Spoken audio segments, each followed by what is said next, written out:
Ustaz.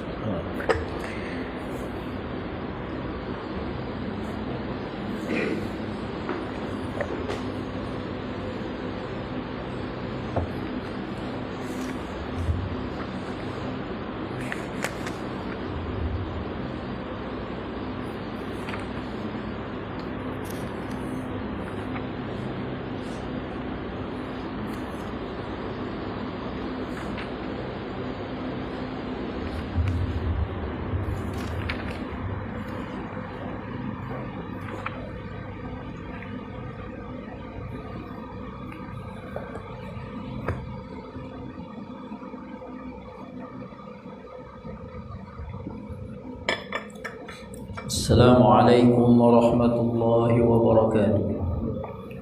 Bismillahirrahmanirrahim. Alhamdulillahi rabbil alamin. Assalatu wassalamu ala ashrafil anbiya'i wal mursalin wa ala alihi wa sahbihi ajma'in. Rabbi shrah li sadri wa yassir li amri wahlul 'uqdatam min lisani yafqahu qawli. Subhanaka la 'ilma lana illa ma 'allamtana innaka antal 'alimul hakim. Wala hawla wala quwwata illa billahil 'aliyyil 'azim. Ya muallima Ibrahim al-hikmata 'allimna, ya mufahhima Sulaiman fahimna, fafahamnaha Sulaiman, wa kullan atayna hukman wa ilma, wa sakharna ma'a Daud al-jibala yusabbihna wat-tayr, wa kunna fa'ilin. Ya Rabb Sulaiman, wa ya Rabb Ibrahim, wa ya Rabb Musa wa Isa, wa ya Rabb Muhammadin sallallahu alaihi wasallam, akhrijna min dhulumatil jahli wal nisyan birahmatika ya arhamar rahimin.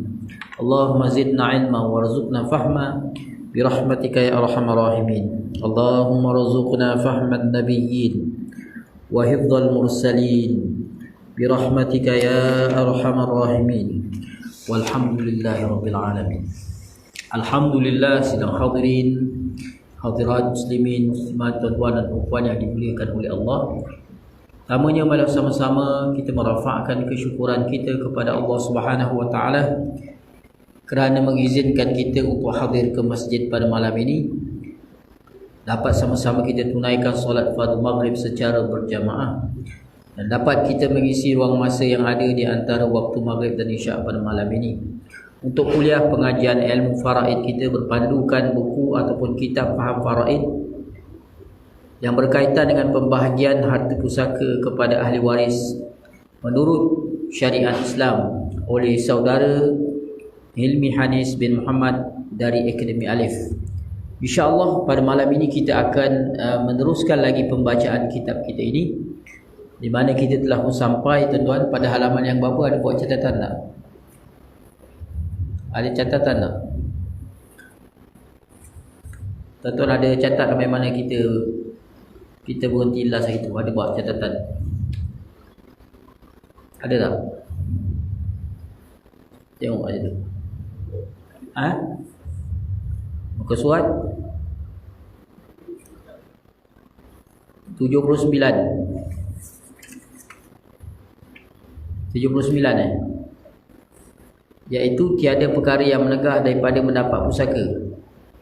Situ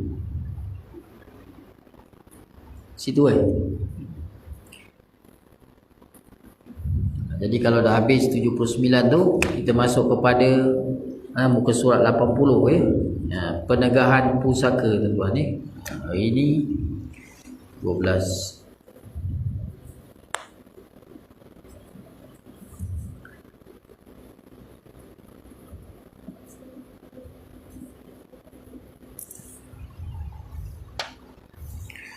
Qala al-musannif rahimahullah wa nafa'ana Allah bihi wa bi ulumihi fid darain.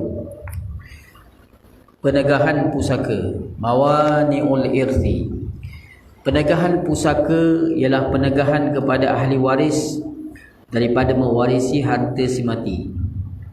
mereka tidak layak untuk menerima harta pusaka sama sekali. Keadaan mereka ketika itu walaupun masih bernyawa, tetapi mereka dianggap sebagai tidak wujud. Penegahan ini juga dinamakan sebagai halangan wasfi, al-hajbu bil wasfi. Seseorang itu akan tertegah daripada menerima harta pusaka oleh sebab 3 perkara, iaitu yang pertama, pembunuhan. Wa an Amr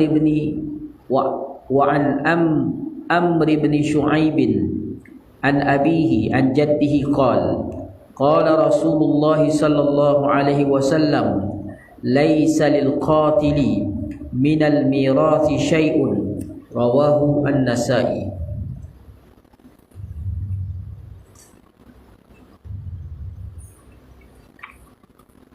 Yang bermaksud daripada Amr bin Shu'aib, daripada bapanya, daripada datuknya, katanya Rasulullah sallallahu alaihi wasallam telah bersabda, tiada bagi seseorang pembunuh itu sesuatu daripada harta pusaka. Jadi orang yang membunuh tidak berhak menerima harta pusaka. Seorang anak yang membunuh ayahnya, sama ada pembunuhan itu pembunuhan yang disengajakan dengan niat ataupun tanpa niat atau separuh sengaja, kesemua jenis pembunuhan tersebut, pembunuhnya tidak layak menerima harta pusaka si mati, iaitu mangsa yang dibunuh menurut mazhab Syafi'i.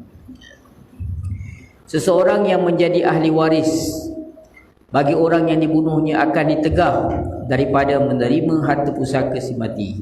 Seumpamanya anak membunuh ayahnya atau isteri membunuh suaminya. Kenapa dia bunuh ayah dia? Pasal ayah dia lambat nak mati. Harta banyak, berjuta-juta ringgit, dah umur 90 lebih, tak mati-mati lagi. Dia tak sabar nak cepat, maka dibunuhnya ayahnya, diracunnya dan sebagainya, maka matilah si ayah tadi. Maka adakah dia mendapat harta pusaka? Maka jawabnya tidak, kerana dia membunuh mangsa ataupun orang yang mewariskan harta. Ataupun isteri membunuh suaminya, dibunuh suaminya secara halus, kan? Maka tidak layak juga isteri mendapat harta pusaka suaminya yang dibunuh. Selain itu juga dia tidak dapat mempengaruhi bahagian dan tidak boleh menghalang ahli waris yang lain,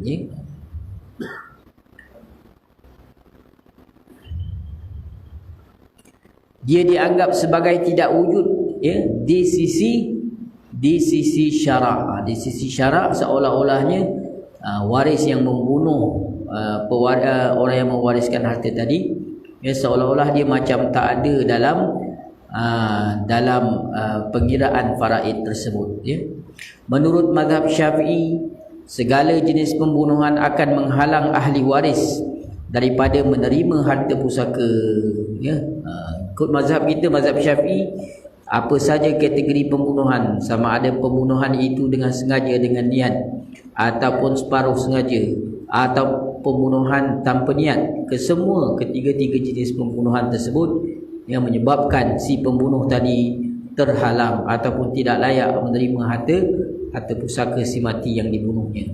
Baik, yang pertama, pembunuhan dengan niat, iaitu membunuh seseorang dengan sengaja dengan menggunakan alat yang biasanya boleh membunuh, seperti mengelar leher dengan pisau. Dikelar leher ayah dia dengan pisau, marah tau, kenapa kau bunuh ayah kau? Saya tak sengaja bunuh. Dah kelar leher ayah dengan pisau, takkan tak mati?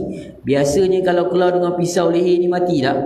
Mati. Jadi dia membunuh dengan menggunakan alat yang pada kebiasaannya boleh menyebabkan kematian. Dia tak boleh kata tanpa niat, kan?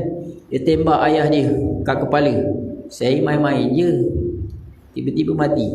Main-main macam mana? Kalau dah tembak dengan pistol, dengan senapang dekat kepala ayah dia, itu memang niat nak membunuh. Itu kategori pembunuhan dengan niat atau dengan sengaja. B. Pembunuh hampir sengaja, separuh sengaja atau hampir sengaja, iaitu pembunuhan dengan menggunakan alat yang biasanya tidak boleh membunuh, seperti dengan memukul mangsa dengan kayu yang kecil dan dengan perlahan. Mangsa mati akibat pukulan tersebut yang terkena pada bahagian yang boleh menyebabkan kematian. Dia pukul, dia pelempang, dia tumbuk kawan tu, tiba-tiba meninggal. Biasanya kalau tumbuk dengan tangan ni tak mati kan. Paling kuat pun pensan ni kena tumbuk. Jadi sekali kena tumbuk mati.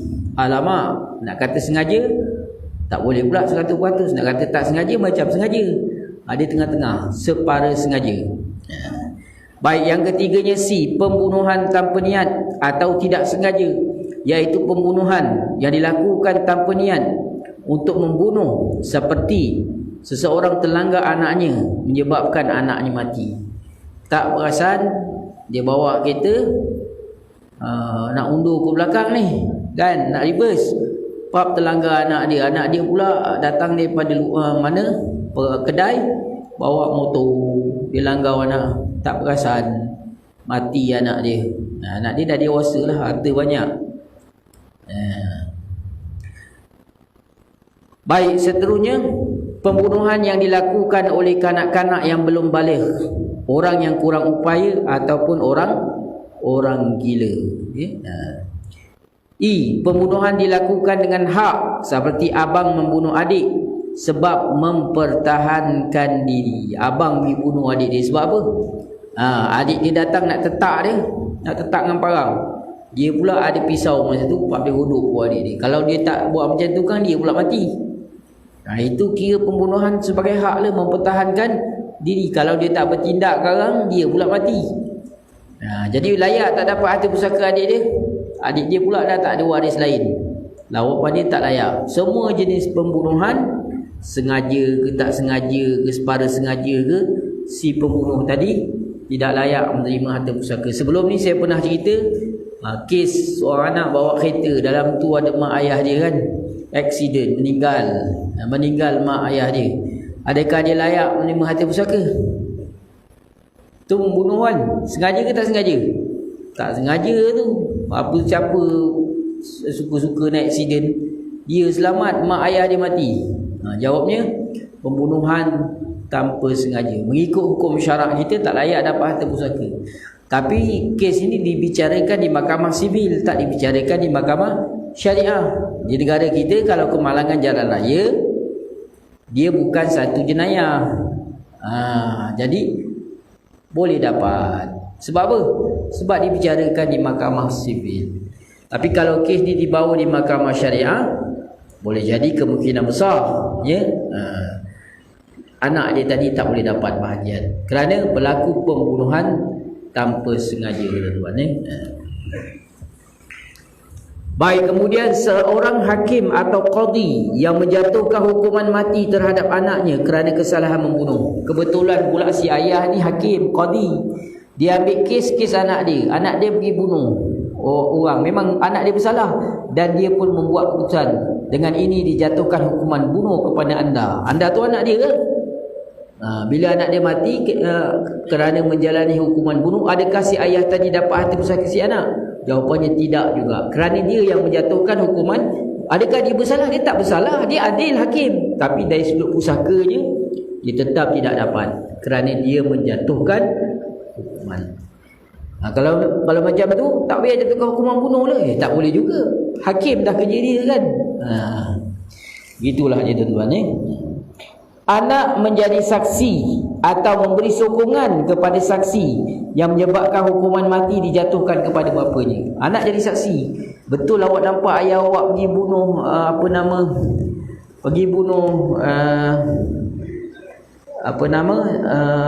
mak awak.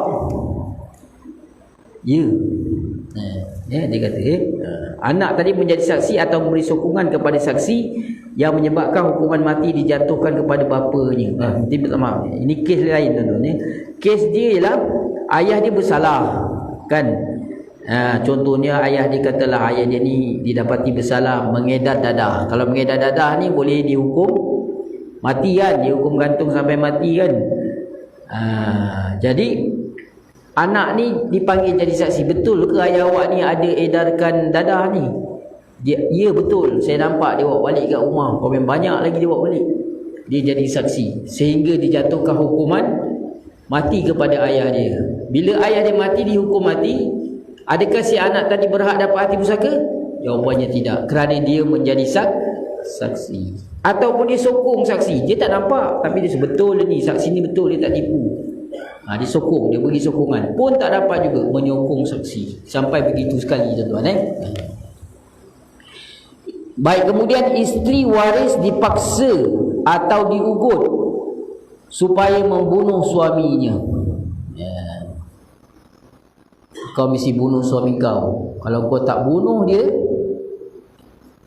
kau akan terancam. Dia pun bunuh suami dia, orang paksa. Dapat tak pusaka suami dia?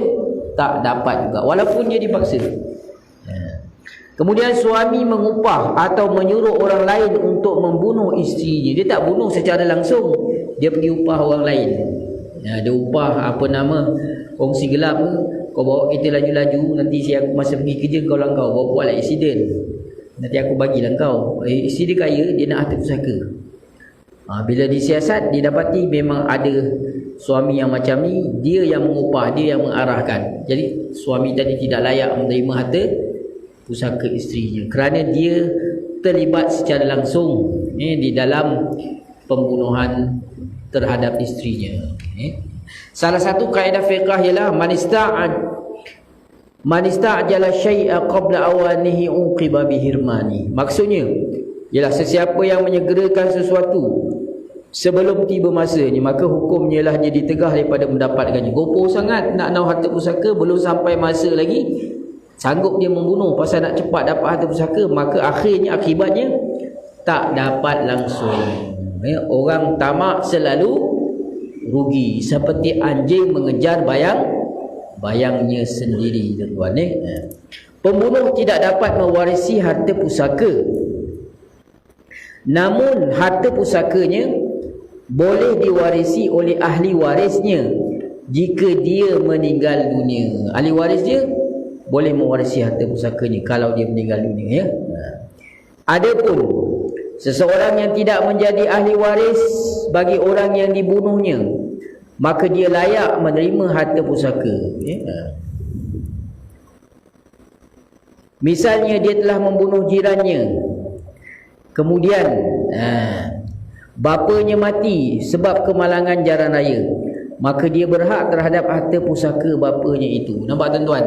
Yang dia pergi bunuh jiran dia, yang mati ayah dia. Ayah dia mati kemalangan jaran raya. Adakah dia layak menerima harta pusaka ayah dia? Layak. Sebab dia bukan bunuh bapak dia.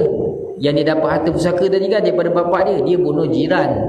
Yang dibunuh tadi maksudnya orang yang mewariskan harta pusaka. Dia tak boleh bunuh orang yang mewariskan harta pusaka. Kalau dia bunuh orang lain tu tak ada kaitan, itu hukuman lain, hukuman qisas dan sebagainya kan. Baik, di antara hikmah pembunuh tidak dapat mewarisi harta mangsa yang dibunuhnya ialah untuk menjaga kepentingan institusi kekeluargaan supaya terhindar daripada rasa tamak ahli waris untuk mendapatkan harta pusaka dengan segera. Jadi itu ada hikmah dia mengapa agama Islam kita ini menegar atau menghalang si pembunuh tadi daripada mewarisi harta pusaka waris yang dibunuhnya, ialah supaya institusi kekeluargaan itu terhindar daripada rasa tamak. Jangan ada di antara ahli keluarga yang terpengaruh dengan sifat tamak haloba, nak cepat dapat harta pusaka sehingga sanggup membunuh. Perkara ni biasa berlaku tuan-tuan ni dalam masyarakat kita, tuan-tuan kan. Dia nak cepat, dia pergi bunuh. Dia tak kira yang dibunuh tu ayah dia ke mak dia ke. Tambah lagi kalau anak tu jenis penagih dadah, dia bukan kira. Dia sanggup ugut kan, kalau tak dapat ni kan dibunuhnya. Jadi jawapannya tak boleh dapat, tuan-tuan ni. Baik, itu yang pertama, pembunuhan, tuan-tuan. Yang kedua, berlainan agama ataupun murtad.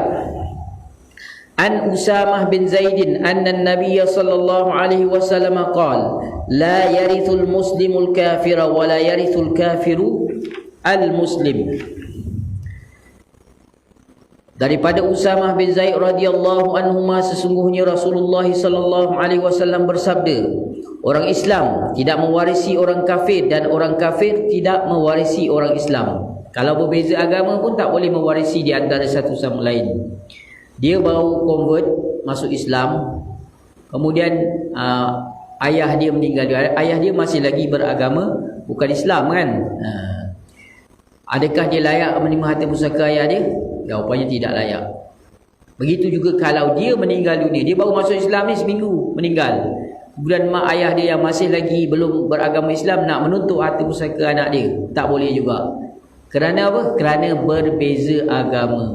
Jadi kalau seseorang itu dah memeluk Islam dan dia masih sayangkan kedua ibu bapanya, kalau boleh dia nak sebahagian harta pusaka dia tadi dapatlah kepada mak atau ayah dia, maka gunakanlah hibah ke wasiat ke, boleh tuan-tuan. Kalau wasiat dia tidak boleh melebihi 1/3. Gunakan dua instrumen tu tuan-tuan. Kalau faraid memang tak dapat. Guna hibah atau wasiat. Baik, seterusnya, umpamanya seorang anak yang muslim tidak mewarisi harta pusaka ayahnya yang kafir, dan seorang ibu yang kafir tidak mewarisi harta pusaka anaknya yang muslim. Sebab apa? Berbeza agama. Orang yang murtad juga termasuk di dalam kategori orang kafir. Dia mula-mula Islam, lepas tu murtad, keluar Islam, isytihar pula tu kan, duduk luar negara, kira kafir lah tu tuan-tuan.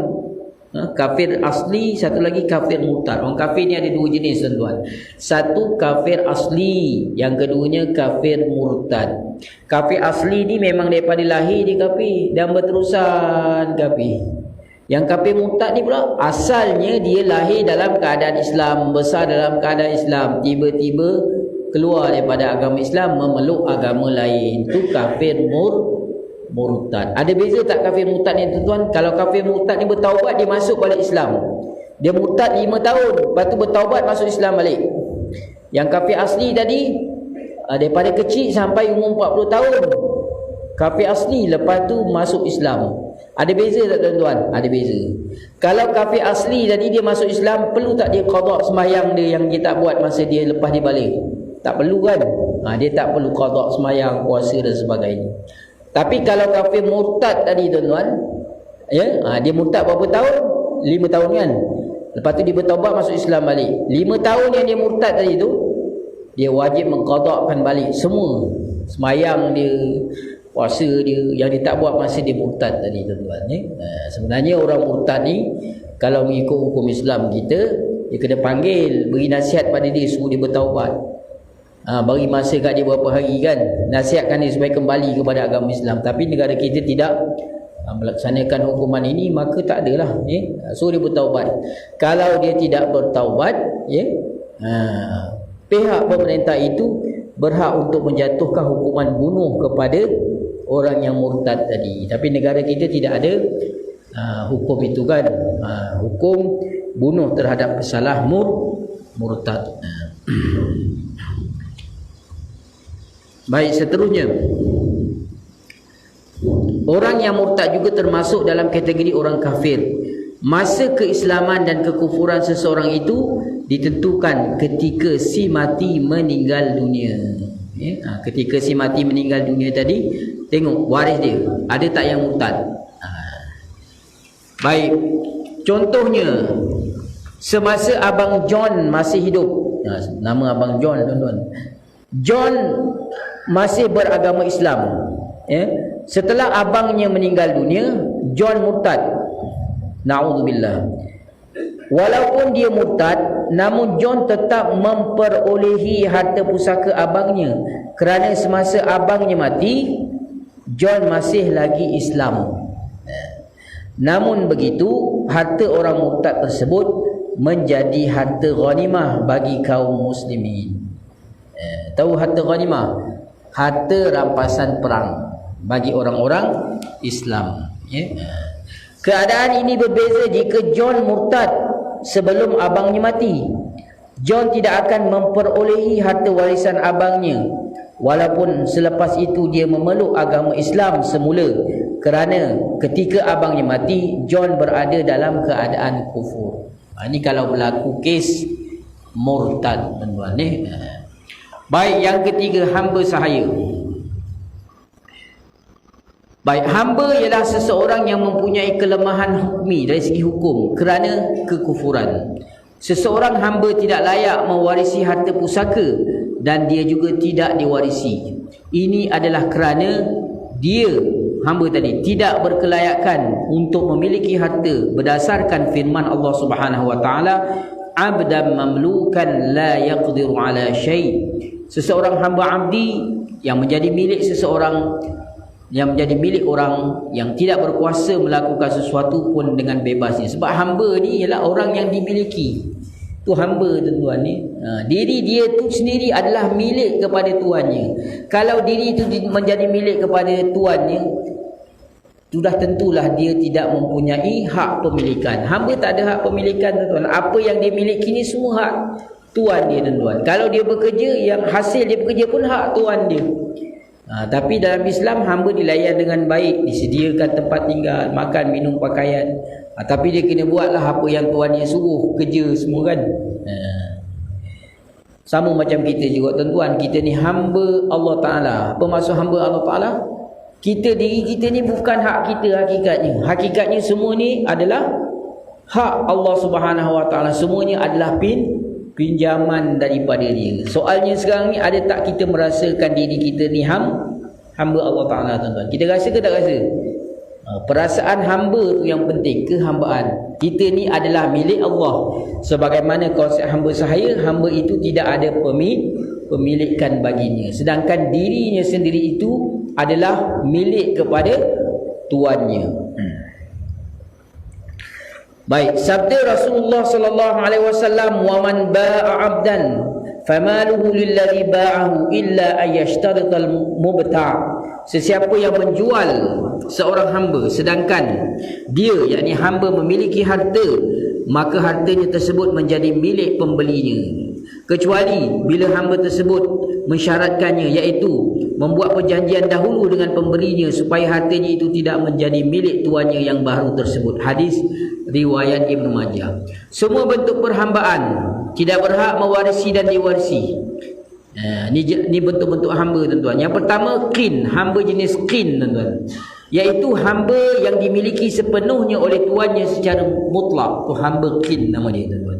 Yang kedua, hamba mudabbar, iaitu hamba yang akan bebas setelah tuannya meninggal dunia. Bila tuannya meninggal dunia saja, dia jadi orang merdeka, tuan-tuan. Ni nama dia hamba apa, tuan-tuan? Hamba mudabbar. Baik, yang ketiganya, hamba mukatib. Mukatib, iaitu hamba yang akan dibebaskan setelah dapat membayar sejumlah wang kepada tuannya. Tuan dia janji pada dia, kau nak merdeka tak jadi orang biasa? Nak juga. Tapi kau pergi cari, kalau kau nak merdeka, nak bebas jadi orang biasa, tak nak jadi hamba, aku bagi kau tempoh selama setahun, kau cari duit 20,000. Kau pergi kerja ke cari duit, kau bayar. Kalau dapat, aku bebaskan kau. Itu hamba mukatab nama dia. Hamba yang dijanjikan merdeka oleh tuannya. Kemudian hamba muba'at. Muba'at, silap, tuan-tuan. Hamba muba'at, iaitu hamba yang dimiliki separuh oleh seseorang dan separuh lagi oleh orang yang lain. Jadi maknanya satu orang hamba tu ada dua pemilik, si A dan si B. Jadi orang berkongsi pada dia seorang. Dia macam satu benda yang dikongsi oleh dua orang tuannya. Kemudian ummul walad. Ummul walad ialah hamba perempuan yang bersama dengan tuannya, kemudian memperolehi anak. Hamba tersebut tidak boleh dijual atau dihibahkan. Jika tuan itu mati, hamba tersebut menjadi bebas. Itu nama dia ummul walad. Dia bersama dengan tuannya, kemudian dapat anak. Jadi hamba tu bertukar status menjadi ummul walad. Kalau tuannya meninggal dunia, dia akan merdeka. Dia tak boleh dijual, tak boleh dihibahkan kepada orang lain. Beberapa jenis hamba, tuan-tuan ya. Jadi tujuan syarak menghalang hamba daripada mewarisi harta pusaka kerana dia berada di bawah kekuasaan tuannya dan dia telah hilang keahlian untuk memiliki harta. Hamba memang tidak ada hak untuk memiliki harta. Macam manalah dia nak dapat harta pusaka, sedangkan dia sendiri tidak mempunyai hak untuk memiliki harta. Dirinya sendiri itu adalah menjadi hak kepada tuannya. Segala harta yang akan dimilikinya akan menjadi hak tuannya. Kalau dia rajin, dia banyak buat kerja, pandai cari duit, hartanya tersebut pun menjadi milik tuan dia. Dia tak ada hak pemilikan. Perkara yang selain daripada 3 perkara yang menegah seseorang daripada menerima pusaka tidak akan menghalang seseorang itu daripada menerima haknya.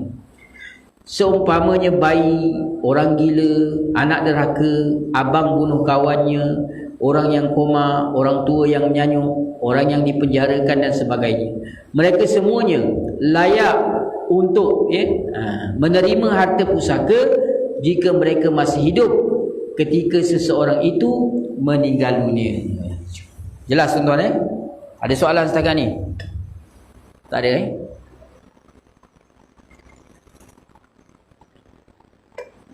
Tengok jam sikit tuan-tuan Isyak pukul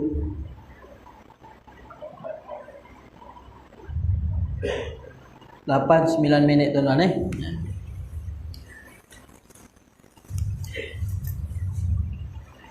Baik, kita masuk kepada ahli-ahli waris yang berhak tuan-tuan. Siapakah ahli-ahli waris yang berhak? Ashabul irsi. Jika berlaku sesuatu kematian, bukan semua ahli keluarga si mati layak untuk menerima harta pusakanya. Terdapat 25 orang sahaja yang berhak mendapat harta pusaka. Mereka dapat dibahagikan kepada 2 kategori. Yang pertama mengikut jantina, yang kedua mengikut sebab-sebab mendapat pusaka. Kita lihat dulu kategori mengikut jantina. Ahli waris yang dikategorikan mengikut jantina mempunyai 15 orang dari pihak lelaki dan 10 orang dari pihak perempuan. Ini kalau boleh hafal tuan-tuan. Kita belajar faraid, semua ahli waris yang 25 orang ni kita hafal lah kalau boleh. Daripada 25 orang ni 15 daripadanya lelaki, bakinya iaitu 10 orang terdiri daripada waris perempuan. Baik, siapakah dia ahli waris lelaki? Al-warithuna minar rijal. Yang pertamanya ialah suami. Suami kepada siapa tuan-tuan? Suami siapa? Nak tanya ni, suami siapa ni? Si mati, bagus. Dalam faraid ingat, bila kita sebut suami, suami siapa? Suami si mati. Bila kita sebut bapa, bapa siapa? Bapa si mati. Semua sama tuan-tuan Yang pertamanya suami, ni lelaki waris lelaki. Yang keduanya bapa. Bapa siapa? Bapa si mati. Yang ketiganya datuk sebelah bapa. Datuk siapa? Datuk si mati. Datuk sebelah bapa, maknanya bapa si mati punya bapa. Kemudian anak lelaki. Anak lelaki siapa? Anak lelaki si mati. Kemudian cucu lelaki daripada anak lelaki. Dah berapa orang? 5 orang. Yang keenam, saudara lelaki seibu sebapa. Saudara lelaki seibu sebapa. Adik-beradik lelaki lah, seibu sebapa. Yang keduanya, saudara lelaki sebapa. Adik-beradik lelaki sebapa. Yang ke-8, saudara lelaki seibu. Itu semua lelaki tuan-tuan. Yang ke-9, lepas ni nak tuan-tuan senaraikan satu-satu. Hafal boleh akan lari seorang kan. Baik, yang ke-9, anak saudara lelaki daripada saudara lelaki seibu sebapa.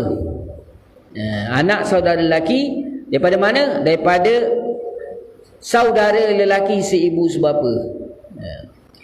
Yang ke-10, anak saudara lelaki daripada saudara lelaki sebapa. Yang ke-11, bapa saudara seibu sebapa sebelah bapa. Yang ke-12, bapa saudara sebelah bapa, bapa saudara sebapa sebelah bapa. Yang ke-13, sepupu lelaki daripada bapa saudara seibu sebapa sebelah bapa. Yang ke-14, sepupu lelaki daripada bapa saudara sebapa sebelah bapa. Yang ke-15, tuan yang membebaskan hambanya. Tuan ni lelaki lah. Dia bebaskan hamba dia. Itu 15 waris lelaki tuan-tuan. Boleh ingat? Daripada 15 ni agak-agak berapa tuan boleh ingat tanpa tengok buku agak-agak? Nak tahu boleh lulus ke tak boleh lulus? Tak boleh ingat Ada kena hafal tuan-tuan nak belajar faraid ni. Kena hafal. Boleh? Kita start balik daripada awal Tak payah tengok buku. Yang pertama siapa tadi? Tengok pun tak apa tuan-tuan, kesian. Baik, yang pertama tadi siapa tuan-tuan? Suami. Yang kedua, bapa si mati. Yang ketiga, datuk sebelah bapa. Yang keempat, anak lelaki si mati. Yang kelima, cucu lelaki daripada anak lelaki. Yang keenam, saudara lelaki seibu sebapa. Yang ketujuh, saudara lelaki sebapa. Yang ke-8, saudara lelaki seibu. Yang ke-9, anak saudara lelaki daripada saudara lelaki seibu sebapa. Yang ke-10, anak saudara lelaki daripada saudara lelaki sebapa. Yang ke-11, bapa saudara seibu sebapa sebelah bapa. Yang ke-12, bapa saudara sebapa sebelah bapa. Yang ke-13, sepupu lelaki daripada bapa saudara seibu sebapa sebelah bapa. Yang ke-14, sepupu lelaki daripada bapa saudara sebapa sebelah bapa. Yang ke-15, tuan yang memerdekakan hamba. Itu kena hafal tuan-tuan, belajar faraid. Jadi maknanya selain daripada 15 orang ni, kalau lelaki dia tak dapat bahagian tuan-tuan. Contoh, saya bagi contoh tuan-tuan datuk sebelah ibu kepada si mati. Jadi mak si mati si mati punya datuk sebelah ibu dia lah. Ibu dia punya ayah tak dapat. Ada dalam senarai tak? Tak ada kan? Tak ada. Jadi kalau kita hafal ni, bila orang masukkan masalah, dia huraikan waris sekian-sekian, dapat ke tak dapat, kita dapat jawab. Sebab kita dah hafal waris yang ada kemungkinan boleh dapat. Jadi awal-awal lagi kita potong. Datuk sebelah ibu tak dapat. Macam tu. Tu kepentingan kita kalau kita dapat hafal tuan-tuan. Baik, seterusnya ahli waris perempuan, al-warithatu minan nisa. Yang pertama, tak ramai tuan-tuan, 10 orang je.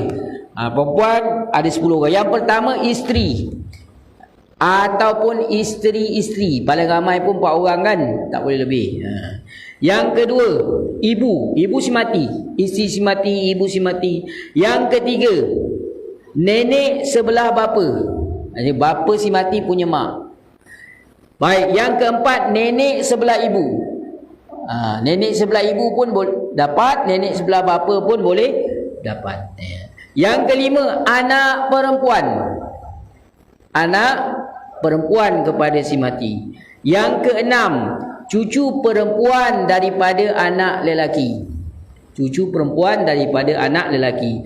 Yang ketujuh, saudara perempuan seibu sebapa. Adik-beradik perempuan seibu sebapa dengan si mati. Yang ke-8, saudara perempuan sebapa dengan si mati. Yang ke-9, saudara perempuan seibu dengan si mati. Yang ke-10, puan yang memerdekakan hambanya. Itu 10 orang tuan-tuan. Kena ingat betul-betul tuan-tuan.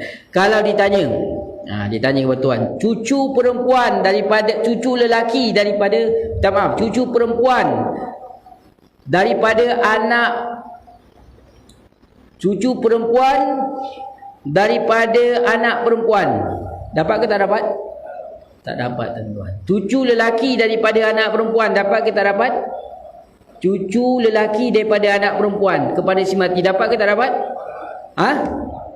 Dapat? Tak dapat. Tak ada dalam senarai tadi kan? Tak dapat. Jadi kalau kita hafal tu, awal-awal tu kita dah boleh cancel lah. Ni memang tak ada dalam senarai. Kalau yang ada dalam senarai tadi, ada kemungkinan boleh dapat. Tapi tak semestinya dia akan dapat.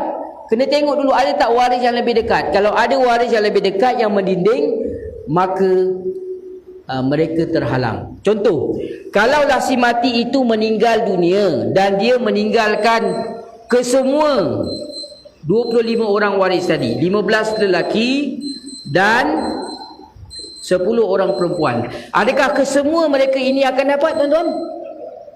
Bukan semua dapat. Siapa yang dapat agak-agak tuan-tuan daripada 25 orang tadi? Kalau semuanya ada, siapa yang akan dapat? Anak lelaki, anak perempuan, suami atau isteri. Dia tak boleh dua orang sekali. Suami dapat, isteri tak dapat. Mana ada orang mati tinggalkan suami dan isteri, sama ada dia tinggalkan suami atau isteri. Jadi salah satu pasangan suami isteri, ibu si mati, ayah si mati. 5 orang ni akan dapat. Kalau semua waris 25 orang tadi ada hidup, yang dapat 5 orang saja, iaitu mereka yang paling hampir dengan si mati, tuan-tuan. Baik, itu kalau semua 25 orang ada, tuan-tuan. Kalaulah misalan kata hanya ada waris lelaki saja. Berapa tadi waris lelaki? 15 orang kan? 15 orang kan? Waris perempuan langsung tak ada. Daripada 15 orang tu siapa yang dapat, tuan-tuan?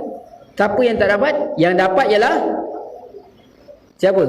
Anak lelaki si mati dan ayah si mati. Adik-beradik semua tak dapat. Sebab apa?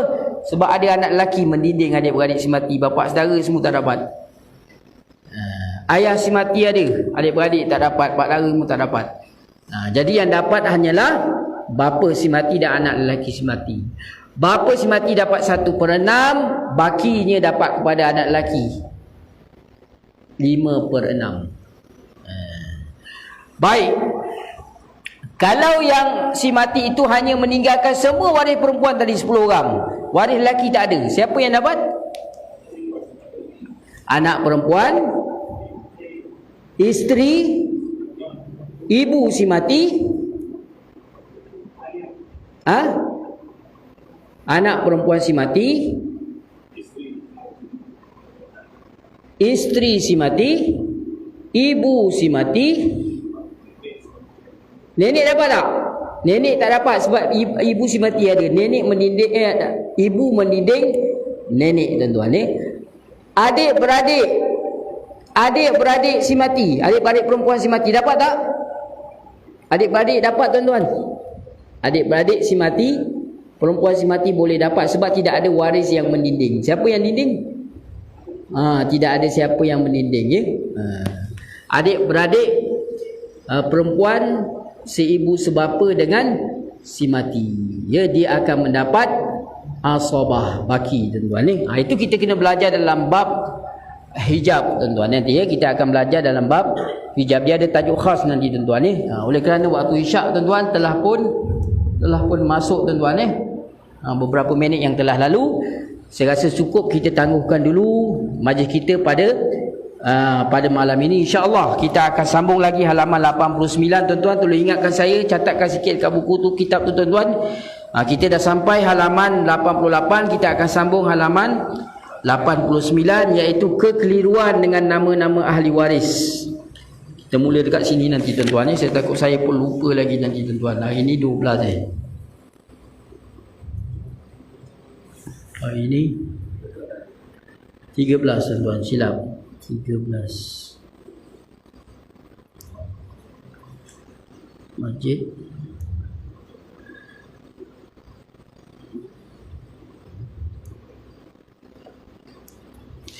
Jadi sebelum kita tutup, tuan-tuan, majlis kita pada malam ini, saya bukakanlah kepada tuan-tuan kalau ada sebarang kemuskilan atau persoalan yang tuan-tuan rasa nak kongsikan bersama-sama pada malam ini, dipersilakan. Assalamualaikum. Tadi kata hakim yang dilakukan hukuman perdana tadi ada tidak ayat 5 faktor ya. Kalau betul pecah bapak dia, kalau betul anak dia, kalau betul kita jawab pecahkan bapak dia, dalam kemudian tu bapak meninggal. Ya kan, kalau mengikut apa yang kita faham dan baca tadi pun tidak layak menerima harta pusaka kerana pembunuhan itu secara tidak sengaja. Ini menurut hukum syarak, tuan-tuan. Tapi di Malaysia ni kita kena lihat pula, dalam bab pembunuhan ni kita tertakluk kepada kanun kesiksaan dan kita ikut undang-undang sivil, kan. Kalau dibicarakan di mahkamah sivil, barangkali itu tidak dikira sebagai satu pembunuhan dan boleh menyebabkan dapat bahagian. Itu masalah konflik di negara kita ni, mahkamah sivil. Kalau dibicarakan di mahkamah syariah tu, kes tu dibawa, ada kemungkinan besar tu, ya, si anak tadi yang melakukan pembedahan terhadap bapanya sendiri tadi tidak berhak untuk mendapat bahagian pusaka. Wallahu a'lam bissawab. Kalau Macam tadilah soalan tadi. Sama kan? Soalan dia sama. Anak doktor, dia buat pembedahan terhadap ayah dia meninggal dunia. Jadi jawapan dia sama yang saya berikan tadi. Soalan dia sama. Dah ditanya tadi. Jadi jawapannya, kalau dibicarakan di mahkamah sivil, barangkali anak tadi boleh dapat. Sebab itu tidak dikira sebagai satu jenayah pembunuhan. Tetapi kalau dibicarakan di mahkamah syariah, kes ni dibawa di mahkamah syariah, kemungkinan besar si anak tadi tidak mendapat bahagiannya kerana dianggap telah membunuh bapanya tanpa niat. Wallahu a'lam bissawab. Saya rasa itu saja tuan-tuan ya, tak ada apa-apa lagi yang kita nak kongsikan bersama-sama pada malam ini. Jadi kita tutup dulu, kita tangguhkan dulu majlis kita pada malam ini dengan tasbih kafarah Rasulullah. Subhanallah. Asyhadu an la ilaha illa anta. Bismillahirrahmanirrahim. Bismillahirrahmanirrahim. Alhamdulillahirabbil alamin. Wassalatu wassalamu ala asyrafil anbiya'i wal mursalin wa ala alihi wa sahbihi ajmain. Allahumma anfa'na bima 'allamtana wa 'allimna ma yanfa'una. Allahumma arinal haqqa haqqan warzuqna ittiba'ah wa arinal batila batilan warzuqna ijtinabah. Wa sallallahu ala sayyidina Muhammad walhamdulillahirabbil alamin.